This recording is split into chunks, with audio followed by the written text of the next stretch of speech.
We're live, we're live, we're live. Good morning, good morning, good morning. Happy Thursday to you.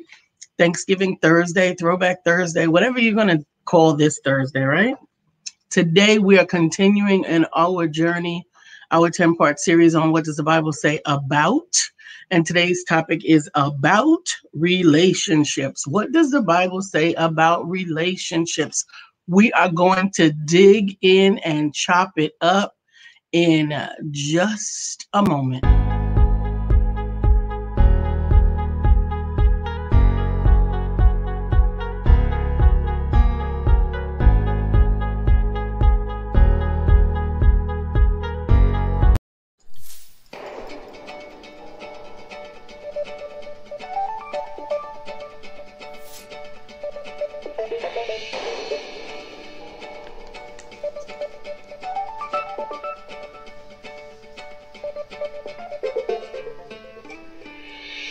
Good morning, my name is Brian McNeill. And I am Lisa Santiago McNeill. And thank you for joining us on our show, Let's Talk About It. We come to you each Monday through Friday right here on the SIBN network, on iHeartRadio, YouTube, TuneIn, as well as Facebook Live. Good morning. Good morning, good morning. Like. Good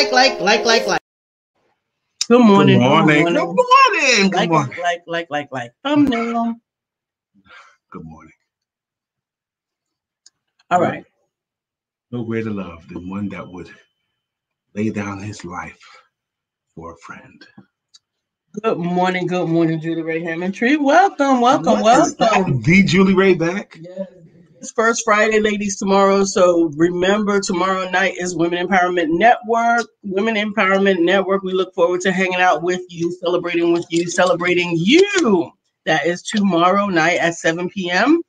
on Zoom. You can register at the link in the description, or you can inbox me for the link. Either way, we want to see you 7 p.m. Eastern. Good morning, KT. You right regular, ain't you? She right regular. Now, what does the Bible say about relationships? And I want to take it broader, because as I was doing my research, don't, baby, come on now. You don't know what I'm about to say. I don't. You know why? Why are you shaking your head? Because a part of the pre-production time that we have is intended to get on one accord. Why is it important to be on one accord? We've been doing this since October of 2016. Yes, absolutely. Why is it important to be on one accord? Well, you don't answer a question with a question. No. Why is it important to be on one accord? Because we've been doing this show so long, Mm-hmm. I would think that you have developed a level of trust in me, just as I've developed a level of trust in you. You don't even know what I was going to say. I don't. And you'll probably like what I'm going to say. That's not the point. Because I know you. Here's what you don't realize is that I already also had something that I was going to say, because you talked nothing about today's subject to align with whether or not you did your study like you were supposed to, and whether or not we were going to be talking about the same thing. You just charge right in at the beginning of the show. No, that's not. It's supposed to be us. I know, but I don't want to play with that now. Just go ahead. I'll piggyback on whatever you say. Go ahead. The first part of what I wanted to address was in the question, what does the Bible say about relationship? Which relationship is God talking about, or which relationship are we going to talk about? Because there are relationships with God, there are relationships with your partner, there are relationships with your children, there are relationships in your job. What relationship are we going to focus on specifically today? I should be pissed at you.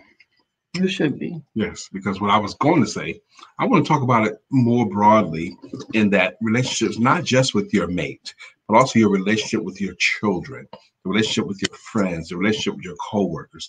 That's what I was going to say. But before I can get out of my mouth, you start flipping and doing histrionics over there. Yes. And then you come back out and co-sign what I said. You know what? We can avoid this tomorrow if we properly do our pre-production meeting. I mean, all of these. You're not eating all of those. You're not.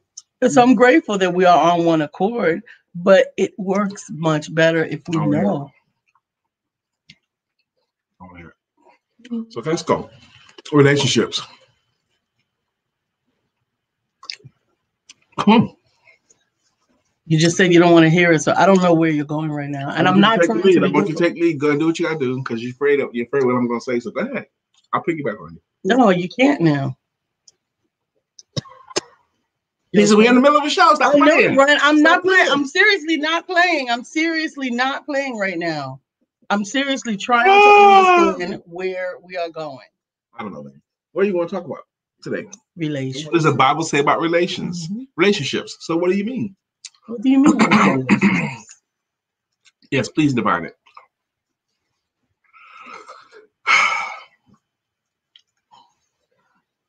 There are lots of relationships in the Bible. There are relationships with family to family. There are relationships with uncle and nephew. There are relationships with niece and uncle. So we got Mordecai and Esther. Sisters Leah and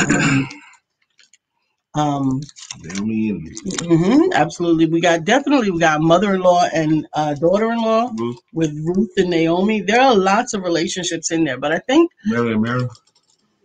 The sisters, that's right, Mary and Mary, absolutely. But I really think that we could learn from all of them, because the cornerstone of love has to be in how you relate to one another, with respect, with kindness, and I had a scripture for that. Right. It had to do with kindness and care. It was in Corinthians. Okay. Do something else. My food. Oh, so we've got Petty Brian here on the show today. Pat. Start it. Is that good? Mm-hmm.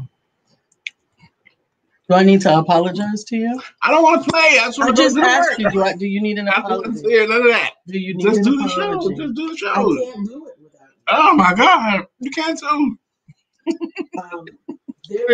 I'm going to read this. This is 1 John 4 and 18. There's no fear in love, but perfect love drives out fear, because fear has to do with punishment. The one who fears is not made perfect in love, and we love because he first loved us. Now, obviously, we're talking about relationships, but I believe that love has a big part to play in relationships. That without a love of God and a love of one another, it's difficult to express the love that we should share, or the respect that should be shared within relationships. What I found when I was doing my study this morning on what does the Bible say about relationships, a lot of it piggybacked what we did yesterday on about what does the Bible say about love. Absolutely. And so what I wanted to do was talk about the relationships in all the different areas, but also I think it's a worthy endeavor for me to talk about what does the Bible say about friendship too. Okay. And we're going to do that today. So what say you? What say you? Sister Victoria, how you doing? Good morning. Good morning, Katura. Good morning, Dr. Deborah. Good morning, Glenda. And good morning, Melissa Price. What's up? Ephesians 4:2 goes on to say, be completely humble and gentle and patient, bearing one another up in love. Once again, relationships have a lot to do with love and respect. Bearing one another. Read that again, please. Completely humble and gentle. Be patient, bearing with one another in love. Be humble and gentle. Be patient, bearing one another in love. Interesting. So,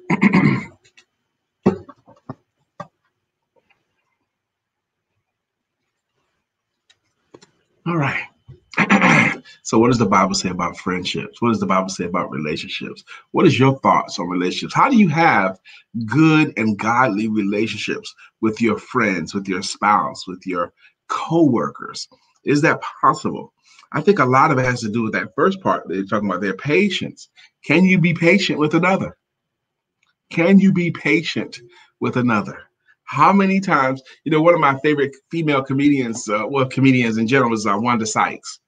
And she talks about, and I know she's going for funny. Okay, I know she's going for funny. But she's talking about how God knew what he was doing when he didn't give women muscles and strength over men. Because if women were stronger than men, ladies, how many times would you smack them upside his head? And if you were stronger than men? And some women in the crowd yelled out, every day, exactly, every day you would. If you were stronger than men, you'd probably kick him in the leg, and maybe he'll bend over and pick up something, because women sometimes get that way in relationships, she thought. So God had to temper it. and make it so that she wasn't physically stronger than him, because not only will she do stuff to him, now I know she's going for funny when she says this, and it was funny to me, but maybe that's something to do with it. Maybe there's something there about why God made men stronger physically, because otherwise.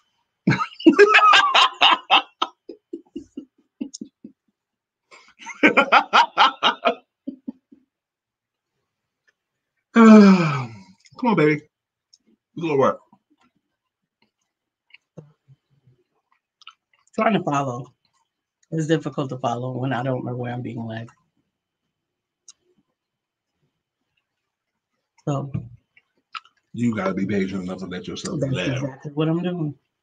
And my patience is being interpreted as truculence, and I'm not being truculent. What the rest of you? Mm-hmm. I'm simply trying to find a direction. You can put that on top of that. Poster or something? It doesn't matter. It's just a thing. Oh, your stuff here. But I really want to hear your thoughts. Let's reset here. Let's level set. What are we talking about? It's 9:10. Yeah. I need your opinions too. So, Glenda, what say you? Melissa Price, what say you about relationships? What's good counsel? If a 15-year-old or an 18-year-old came to you and said, I want to have good relationships in my life, I want to have a good relationship with my friends, with my wife, with my spouse, what advice would you give them? I remember one time in a men's meeting, an older gentleman, probably 10 years older than me, he asked the meeting in the men's circle, he goes, I wonder sometimes, am I a good friend? Mm-hmm. And we was like, what do you mean, are you a good friend? He goes, well, other than in these meetings right here, I don't talk to you guys. I don't really see y'all other than these meetings. So am I a good friend to anybody? And he was thinking about all the relationships he had in his life, and in his life, the only way he could define it, he goes, my only real relationship, and this is where he went with it, is with my wife. He goes, I don't think I have any real relationships any other place. And he was sad about it as he said it. Man, that's not how life's supposed to be. Yeah, there should be relationships. I think that there's lots of different relationships. I actually just came across another scripture that I think has to do with relationship, and may definitely fit in here. It says, do nothing from rivalry or conceit, but in humility count others more significant than yourself. And in this moment, I think I was focusing on my feeling of insignificance. And so in my mind, I wanted to point out your overt significance, as opposed to extending to you more grace. Exactly. Mm-hmm. If you just did a moment more grace, it would have been fine. Yes, but did you hear the first part? Maybe I didn't. Yeah, that's the point that I'm challenged to deal with. I know what you said, baby. Okay, I know exactly what you said. I didn't forget it that fast. Glenda says, give love and patience. Help them in any way you can. Dr. Deborah says, you definitely need respect in whatever kind of relationship it is. Value them. Think about the kinds of relationships that you've had in your life that were great. About the best relationships you've ever had. Think about how you and your best friend interact. Your favorite teacher, your favorite minister, your favorite pastor. What made that relationship so great? Think about your spouse. What makes that relationship great? And typically, if you was to examine, okay, what makes my relationship with my spouse great? What makes my relationship with my friend great? Is typically, I think, we can make a list easily of things like, well, they're willing to listen to me. They'll listen to me. Yeah. If they're willing to listen, that's on the list. There's other stuff too. They're fun. I enjoy being around them because they give me the room to be me. They give you the room to be yourself. That's one of the greatest things I've loved about the great pastors in my life. When I was around them one-on-one, I felt like they gave me the room to be my own personality. I didn't have to puff up in front of the pastor. I could be just the guy I am. Pastor Anderson, Pastor Webb. I could just be just a guy with them and comfortable in their presence. And I got to the place where I enjoyed being around them, Definitely think that that's an important thing, that you should feel like you can be yourself when you're in a relationship with someone. I think that's what kind of separates the difference between a friend and associate, Yeah. is that ability to really be.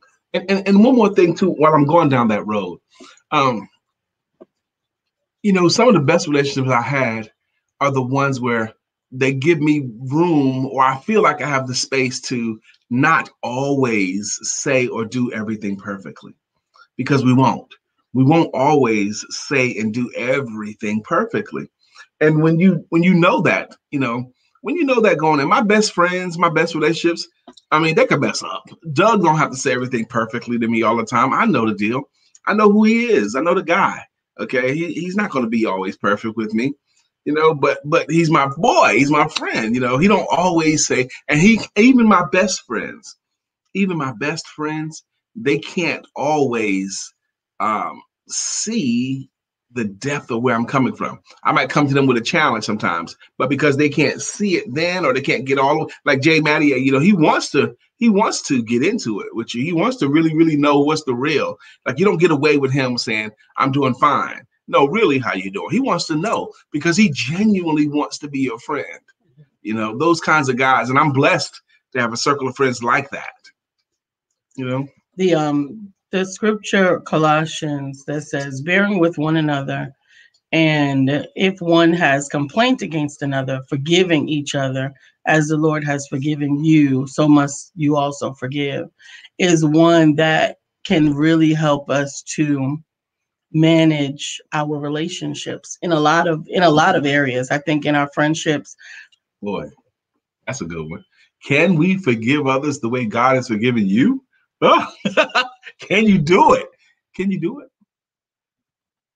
And then some people are contrarian when it comes to stuff like that. They say, well, I can't do it because I'm not God. But can you give it a shot? Can you forgive? Can you forgive? Forgiveness is not just a biblical principle. It is a biblical principle, yes. But forgiveness has a lot to do to benefit your own sanity and health. You need to forgive in order to help your own sanity and your own physical well-being. You'll go insane by not forgiving. Yes, you will. But I think actually forgiveness could be a whole topic all in of itself, because I think honestly that forgiveness is misunderstood in so many different ways, in so many different areas. I go back and forth with the word forgiveness. I think it's one of the most important words in the English language, but I had to remove it off my list of the 9 most important words to replace it with a word that I thought was more important than forgiveness. But that was the last one out. I replaced the word forgiveness with the word money in my book, because I didn't have money on it. And I know money is critically important. You think money is more important than forgiveness? I thought so in this book, because I had the other 8 words and I wanted to keep it at 9 words. Yeah, but so none of those other words on there could go other than forgiveness? I think forgiveness is critical. I think forgiveness is like drinking poison and waiting for someone else. I wasn't going to get rid of love. I wasn't going to get rid of courage. I think courage is probably the most important word. Okay. I wasn't going to get rid of the word no. I wasn't going to get rid of the word yes. These words are critically important and how you use these words. I couldn't get rid of those words. So that's 4 or 5 right there. Faith. I couldn't get rid of the word faith. It was in there. So it was tough to keep it to 9. I suppose you could defend any of those words. Mm-hmm. I just can't imagine success without forgiveness. No, but I don't want to change the title of the book either.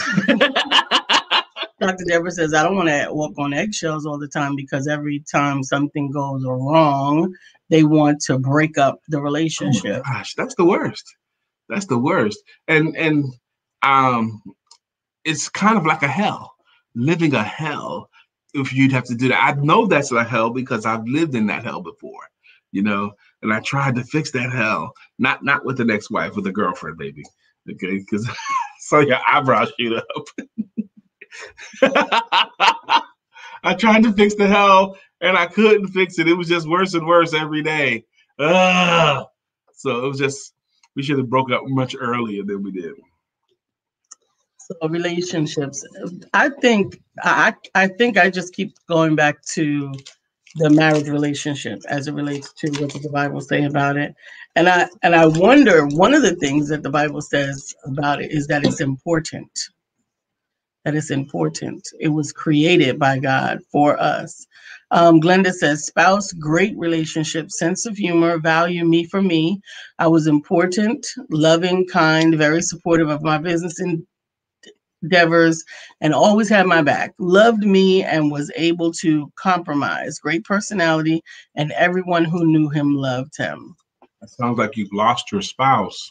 Yeah. And I'm happy that you have that memory of that person. One of the cool things that Facebook does do is the Facebook memories. Mm-hmm. And I got one today from last year on 2020 on this date. Now, I have to read it to you because I believe at the time that this woman wrote this on my Facebook memories, she probably was pissed off at me because she had been hearing reports about me, and she called me up and fussed at me around this time. Her name is Myra Foster. She's been on the show before a lot of times. And she says, Brian Keith McNeill, where do I start with 3 question marks? You have so many accolades from being one of the top sales teachers in the U.S. to the best-selling books on sales that you have written. Your men's group is very noteworthy, the way you have created a space for men and young men to have a safe space to express themselves. The above in and of itself is enough. But Brian, you know what I'm most proud of you for? The way you love your wife, the way you are supportive of her, protective of her, and make sure that you do what you can when you can. That is what I'm most proud of you for. For example, for the example that you set as a husband. Peace, friend. Now, I count that as one of the most impactful compliments I had. And it's particularly poignant today. She wanted to celebrate me for the example I set for the way I love my wife. 2 days ago, I got a call from a man that I hadn't talked to in years. What? Why are you shaking your head? I'm not sure you should share it. Well, anyway, I'm gonna be Candid. esoteric. Yes, I can. But he was calling me. He says, Brian, I'm ready to be a part of the men's group. Because but he went to it as well. He goes, man, because I've seen what you've done over the years. I love how you love your wife. I want to be a part of that. And I just want to follow your example. Now, what do I do with stuff like that when it comes at me? Because what I want to do is I want to honor the sentiment. I do. I want to honor the sentiment as in all the ways that I can. It's actually humbling to me. But I look at that gentleman that's coming to the men's group now with what he thinks is the case, and he has every reason to believe so. I'm going to honor that sentiment. Glenda Tate, awesome couple. Brittany Williams, good morning. Happy Thursday. Happy Thursday to you as well, Sister Brittany. We're talking about relationships. And what we're finding this morning is, yes, we're talking about the title of today's topic is what does the Bible say about relationships? But what I am finding as we go through this, what you say about relationships matters a lot too. What we say about it, the way we think about it, based upon our walks in our lives and what the scriptures have told us, not just the scripture, I think. What say you? I think that that relationships build upon principle and precept upon precept. Like anything, you get to make withdrawals when you have made deposits. You get to receive grace and receive an overlooking and all of those things when you make deposits in those areas. Let's talk about what that means a little bit more. You get to make withdrawals when you make deposits, what you just said. What does that mean? When you consistently put into the building up of your relationship, the building up of the individual that you're in relationship with, whether it is on a job or with a friend or with a spouse, then when those shortcomings come, they don't depreciate so much that they can't be forgiven. When you're putting in, and when an incident happens, that's a withdrawal. When you're putting in good, when something happens that's not so good, that's a deposit. I mean, no, yeah, a withdrawal. When you're putting in, that's deposits. I definitely think that deposits also, you've got to mirror that your deposit needs to be in the area that you may have to make the withdrawal. You can't put money in a savings account in this bank and go to another bank and take out a withdrawal. That's true. You haven't put in any money in there. The ones you actually put the deposits in. For example, for the past 18 years, LeBron James have made deposits in my life, in his character, in his professionalism, in his preparedness, and his leadership. Any place he goes to, the chemistry of the team is much better. Mm-hmm. Every team, he makes the chemistry better. And even if he leaves a team and goes to the worst team in the league, his first year there, they become one of the best teams in the league and have a chance because he's a chemistry setter. Every time, every place he goes, and people say constantly about his leadership skills. So with his 18 years history I have of him, if I found out today that LeBron James was rude to a server or something, or smacked a waiter or something like that, I would be more like, man, what brought that on? Because I wouldn't believe that's his character. He's made too many deposits of good, starting the school, speaking out on social issues, being willing to back up what he says, all those good deposits. So if he trips up, if he gets into a car accident, if he drunk drives, I would still want to overlook that because of all the other good deposits he's made. I don't think those are parallels. I understand how you could come to that conclusion, but I don't think those are parallels. I do. I think it to be contrarian. I was about to try to explain. So I think that I didn't. Go ahead.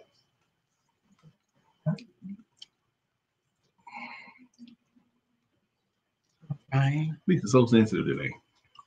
I don't know why. Don't minimize. I'm not gonna minimize it. So you don't think they're comparables? You know, I think he's putting a lot of good deposits in. So if he trips up, if he makes a withdrawal on his public image to me, he's got so much good in. You can overlook his bad. You can overlook his trip up. I think I don't think that those deposits are in those same buckets. I think that he is a stellar player. I think that he does bring a phenomenal amount of balance to the team. I think that he is tremendous with his family and with his civic duties. But I don't believe that those deposits count in areas outside of those things.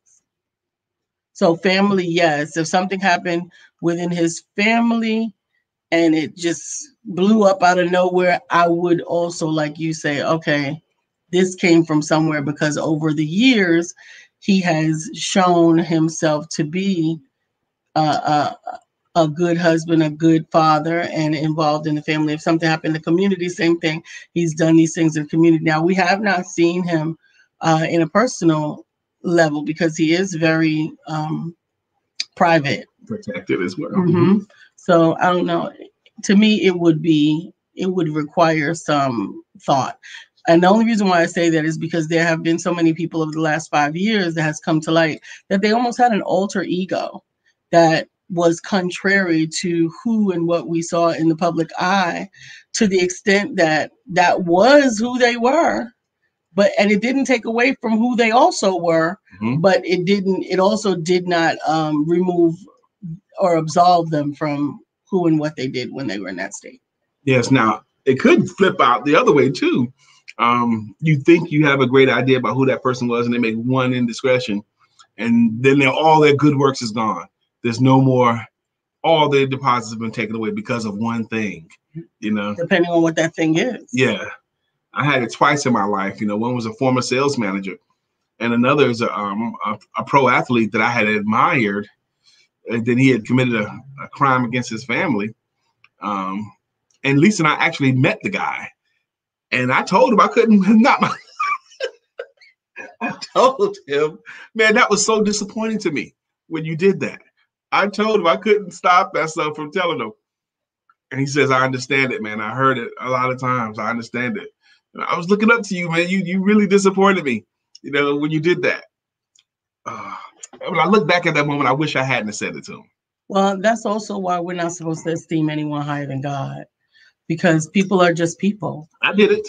I just esteemed him, though, highly, because people are just people. That's right. People are just people. And, we don't all get it all right.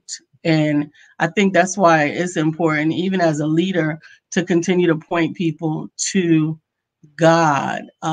Couture agrees with you, Brian. She says one thing washes away all the other good things. It can. It can. It can. You don't have to, no. But it can.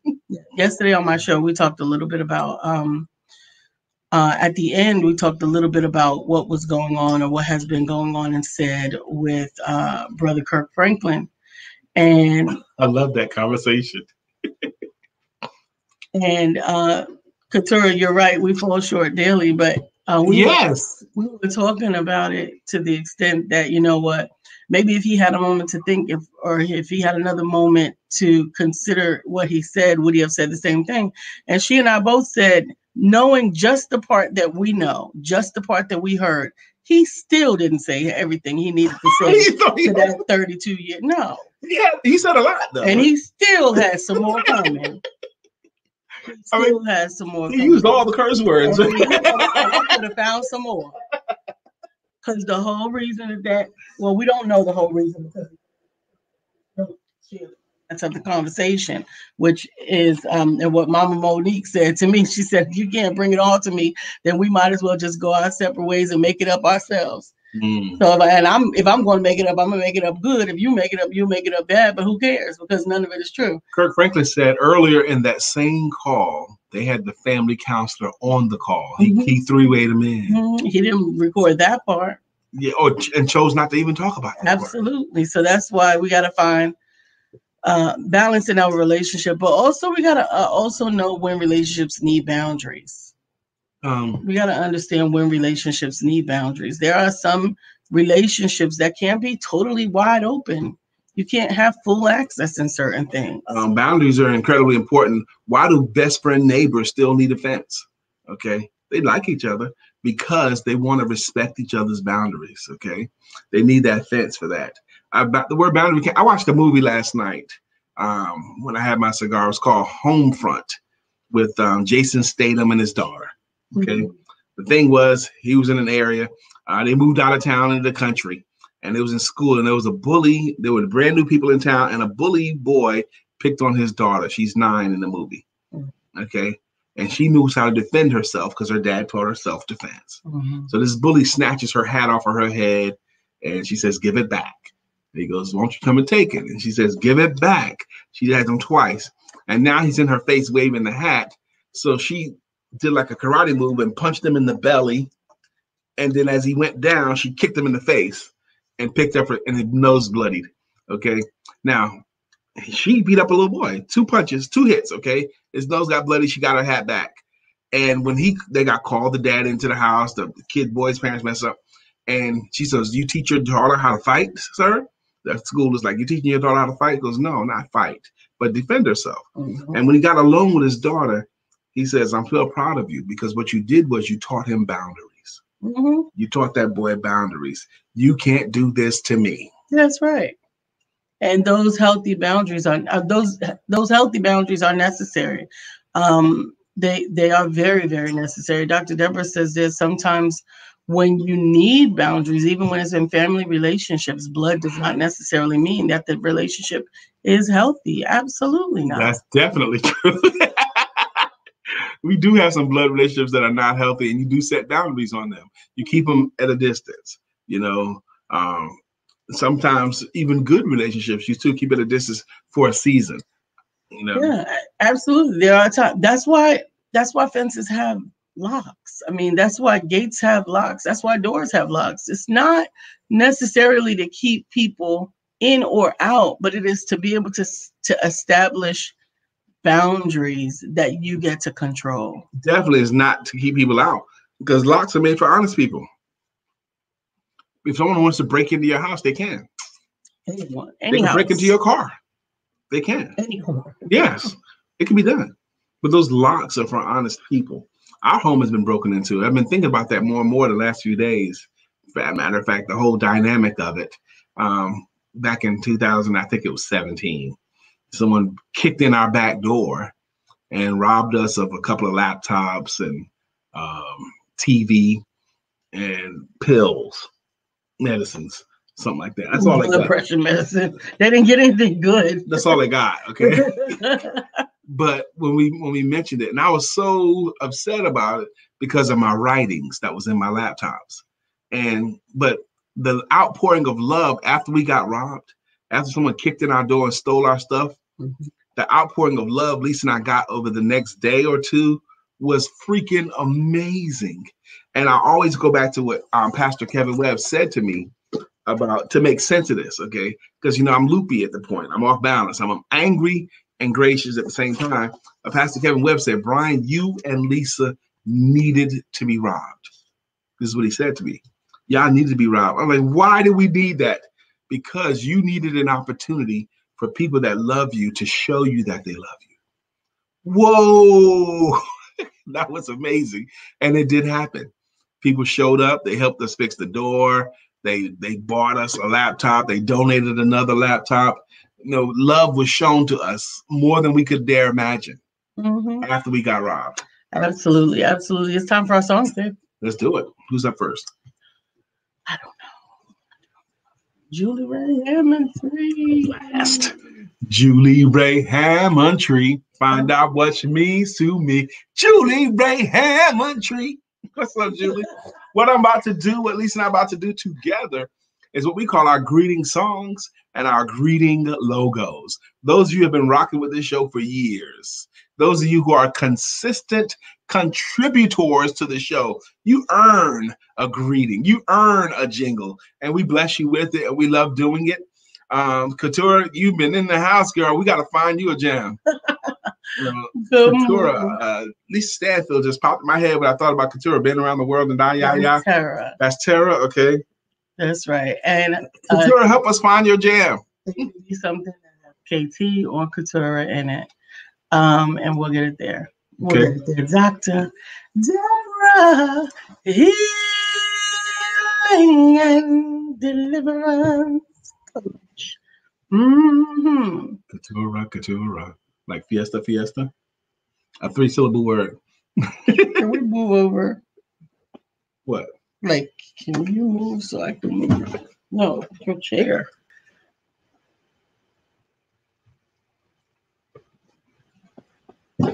Yeah, that's better. For some reason, we were not framing properly. All this time. Okay, Glenda Tate Williams is here. And she's riding on the freeway.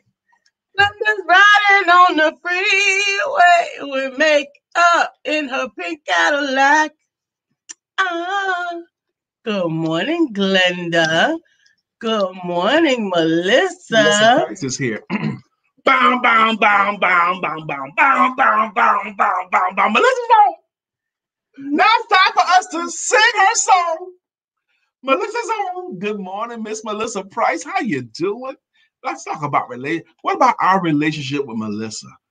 There's definitely a loving relationship. There's definitely a friendly relationship. How did we get to that place where we got to be such a friendly relationship with Melissa? How did we get to the place where we got to be in such a friendly and loving relationship with Dr. Deborah Dunstan? How did that happen? I think those types of relationships were built upon a mutual exchange of respect and positive affirmation, that each one of them brought with them respect, encouragement, support. Melissa particularly and Dr. Deborah both are always seeking to help things to get better or seeking to make things more effective or more beautiful. I can go with that. I thought you was going to go a different place, but I can go with that. Okay. Brittany Thomas. It's Brittany Thomas. It's Brittany. It's your time. It's your time. Yeah. How did we get into a loving and friendly relationship with Brittany Thomas? How did that happen? You know, it's more than just you published her book. Katura Green, how did you guys get into such a loving? I know Katura, you know, Katura had charisma for me. Charisma. And her charisma for me was her grace and her ability to dance and her ability to teach me how to dance. That made her charismatic to me. That drew me to her when I first started learning how to ballroom dance. Okay. But you knew her differently. Yeah, I knew her very differently. Mm-hmm. What drew me to Katura was her pragmatism. She was very pragmatic. And the fact that I was probably one of the only people that could make her laugh. And I loved that on her because she was very graceful, always graceful, even before she was dancing, yeah. Or even before I knew about her. Like, I don't know, whatever. She's always very graceful. But family was very important to her, and she and I we're sisters. I mean, it was just I don't know how else to put it. I guess and part of being on the young mama. Aunt Frankie. Yes. Her young mama. Yes, we have that in common as well. Did we do Dr. Deborah? Yes. Yeah, we did Dr. Deborah. I saw Miss Vivian. Yeah, you did. I did Miss Vivian. Yeah, Vivian. Vivian Reed is here. Vivian Reed is here, and now the show can go on. Oh. Good morning, Miss Vivian. Miss Vivian, how did we get into a loving and respected relationship with her? You know what it is? I think with Miss Vivian, she always shows up. Yes, that is a great point. But I think what also has drawn me to Miss Vivian is her willingness to try again. Willingness to try again. Yes. Oh, good morning. Good morning. Melissa switched over to her Lessons and Legacies account. Okay. And she says, a year ago today was my first time coming on Let's Talk About It. That's right. As our guest. The community y'all have built over the years is truly incredible. Thank you for bringing all of us together. Y'all are my friends. I choose to call my family. I don't know why I'm coming up as Lessons and Legacies. Facebook is whack today. We know it's Melissa. I did see that, Melissa. Last year, 2020, on April the 1st, Melissa was our guest. And Melissa, you looked great as our guest on the camera. You looked great. You had your mood right. Your spirit was right. You looked great. Mm-hmm. Yep. She don't know why she's coming up as she said, I don't know how to switch back to myself. Well, we know who you are. We know who you are, and we appreciate you joining us there. So these relationships, and what about those relationships where you don't get to see them very often? You don't get to talk to them very often. Well, many of us learned how to experience that by default because 2020 was the year that there was no outside for Lisa. That's right. We was in the house for real. Although things are looking different today. What say you? I'm getting more and more opportunities to go and speak. They're coming in my inbox to go to New Orleans, to go to Dallas. They want me to come and do some stuff. Those are things coming up. Yep, and I've already gone to speak this year. Mm-hmm. You know, I did a 3-day retreat. That's right. Where I was brought in to speak to sisters of a sorority. Vivian is the definition of resilient. Absolutely, absolutely. Yeah. So, how do you feel about that going now? I'm still hesitant. Oh no, I'm not hesitant about going. I wasn't hesitant about going in 2020. We just weren't allowed to go, but the trade-off is is it needful that I go? Right. Is it needful? That's always the question. Is it needful? Last year when we went to Miami. Les Brown said, I ain't getting on nobody playing nowhere, right? Last year when we went to Miami, we needed to be there.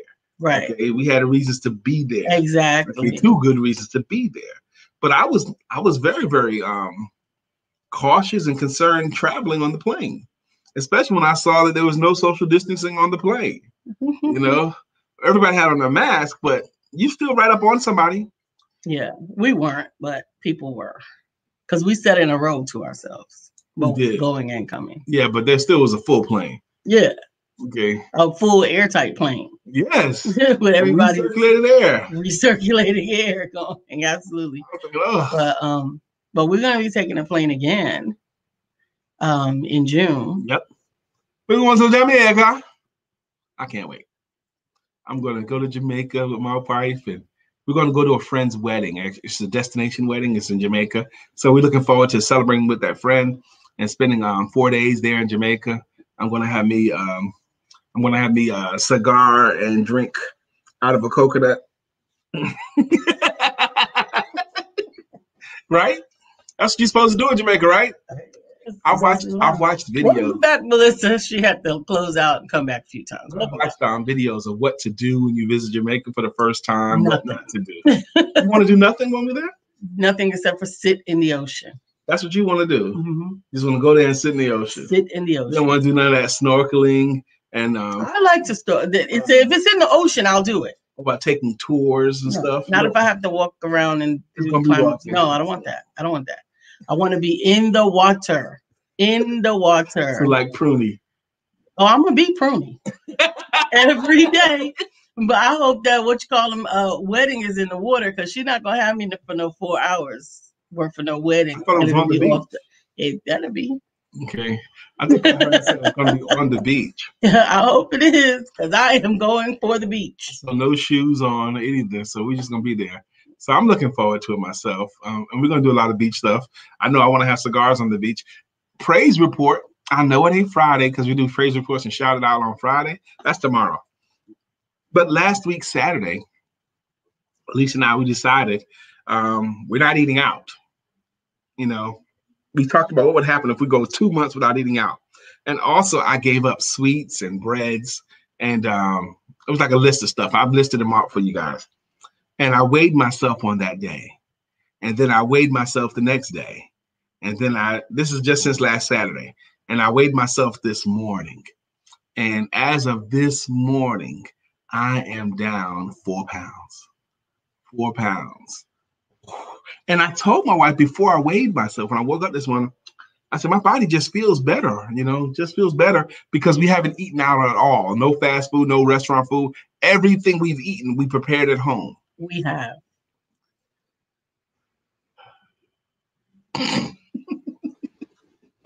Everything we've eaten. You want me to say everything we've eaten, Lisa prepared at home? Is that what you rather? Well, I am not down 4 pounds. I am down, what did I say? A total of 5 pounds since I started, but 2 pounds since this week. Something about inches. And 3 inches. 3 inches, yes. Cortero says, Tarnaz and I have done that for the last 7 months. We are both down 40 plus pounds. That's amazing. Now think about that. Only thing she said she just did was they stopped eating out, and they stopped eating like high sugar and high carbohydrate stuff. But basically all their food came from inside the house, prepared food. And they're down 40 pounds in 7 months. 40 pounds together or 40 pounds each? We are both down 40 pounds. Wow. 40 plus pounds. That is awesome. That's freaking amazing. And either way, it'd be awesome. 20 pounds each, or let's say 40 pounds together? 7 months from now. So we're in the beginning of April, May, June, July, August, September, October. If 40 pounds from now, if in October I weigh 40 pounds less than I do, I will be freaking ecstatic. If I'm 40 pounds less by October, I will be ecstatic. That's awesome, Katara. Woo-hoo. And I believe we could do it. And really, this is terrible, but there's a lot of people with the story. I've lost hundreds of pounds over the years, and I've gained hundreds of pounds over the years. That's not my tale. I've never really lost weight. I've only added. Okay, so yeah, I haven't before, but to this time I am. This time I'm sticking to it. Yes, we are. Yes, we are. I gotta and praise God. I was about to say I gotta go back to the grocery store, but I don't. I have to go back to the Instacart and plan my meal. Praise God. That's a praise. That's a blessing, right? So that part of the meal prep, planning, preparing, and purging, we did the purge already. We got rid of the things that didn't serve us well. Good morning, Brenda.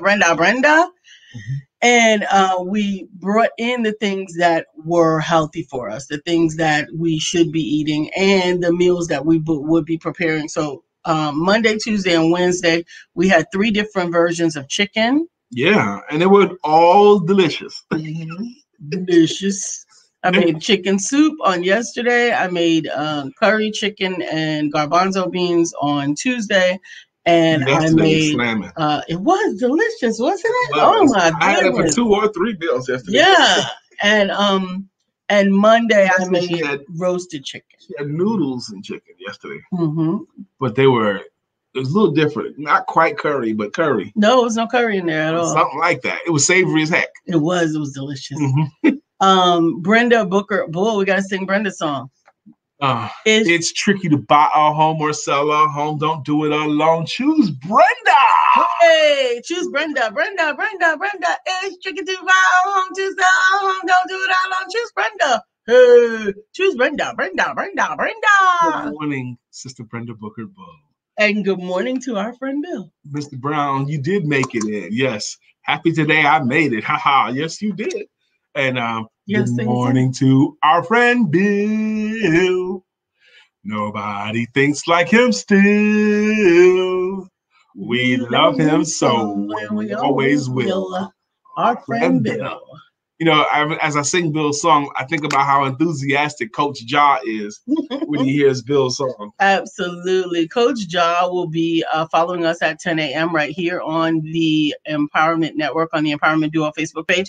And on tomorrow, we get to have our taste of William Brown, 11 a.m. here on the Empowerment Network and the Empowerment Duo page for one-word conversations. Glenda, congratulations. She says, lost 28 pounds with Team No Sugar in 3 months. 2 years ago. Y'all are encouraging me to start back, baby. Start back. Today's oh my gosh.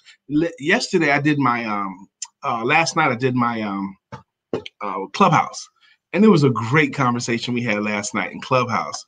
And one of the people that was on Clubhouse was Lynn Stern-Mangan. She was in my Clubhouse last night, and we set a goal. And she goes, "Well, since tomorrow's April the 1st, it's a good day to start a new goal for her." And today is still April the 1st. Today's April the 1st. So if you do have a goal or a target, today is an excellent day to start it. It's the 1st of the month. Absolutely. Add something or take something away. Add an extra walk or take away something that is keeping you from your goal. You know, it's been said before, everything we eat is either healing us or hurting us. Everything. Will Smith has said, if you cannot control what you put in here, and he did this gesture when he said it, if you can't control what you put in here, you can't control any other area of your life. That's what Will Smith said. Oh my gosh. And you know, Will Smith's our modern day Mark Twain. He's our modern day philosopher. You know what Deion Cole said? What Deion Cole said? Stop eating that. Yes, I love it too. Deion Cole. You know, you get small once in your life, fellas and ladies. He goes, if you big, stop eating that shit. If you're a big person, stop eating that shit. You already know what it tastes like. You know what it tastes like. It tastes delicious. And it's going to be delicious. So stop eating that. Stop eating that. I'm just going to taste these wings and taste these donuts and cake just to make sure it's going to be delicious. But stop eating that. We haven't given up wings. But we haven't cooked them either. So. No. But it won't be as bad because we're cooking them at home and we're not buying that stuff, that high calorie stuff loaded with preservatives that you get in restaurants. Okay? They have to load it with preservatives. We're not eating that poison. We're cooking our food. I like it. Absolutely. So we're hoping that you are inspired to start something new today in a positive way. It is April 1st. We don't really do April Fools. We don't joke with each other. Last time you've done something like that, an April Fool's. I don't like it. You don't like pranks? No, I don't like it. Even when I see them on like the YouTube and stuff, I don't like it. I think that they're mean-spirited. I don't like mean-spirited things. What if it's funny though? If it's funny at the expense of someone, I don't like it. I think that's mean-spirited. Like if I had a mouse, a rat, okay, a toy rat or a rat, and I had it positioned outside your door, and I recorded you walking out the door, and you step on it, you'll flip out. Yeah, we're not. But it would be a prank, but you would find that mean-spirited. And I will be mad. I will not be happy at all. I will be mad. Canceled my order there for that. Today's Thursday. Tomorrow, remember, bring your accomplishments so that we can celebrate you. Bring Shout your out. links, your websites, bring your information, bring what's going Let's on make that it a we can good shout you shout out. out. Your praise report, your book, your cause, your business. Let's shout it out tomorrow. Let's celebrate each other tomorrow. Today at 7 p.m. on Healing Conversations with Sarah and William. Go. With Sarah and William. Their special guest is Kevin Shaw, and the conversation is Healing in a Vulnerability on the Disconnect to Connect Conversations Facebook page or YouTube channel. Disconnect to Connect Conversations Facebook page. How about that? William Brown's doing his thing. Absolutely, absolutely. And it's Thursday, so wait. 55. It's time for us to go. Melissa said her favorite prank last year was Red Lee. She made a beautiful cake for dinner and served it to her kids for dinner. It was actually made of meatloaf and mashed potatoes. They thought they were getting cake. Oh my goodness! Now Red sent us a prank that was a really funny prank. A card filled with glitter. Yeah, I don't like that. I don't like that. Brian hates glitter. That's why I don't have to worry about finding him at the strip club. Because it don't come off of you. Don't forget to have get glitter off. I can't stand it.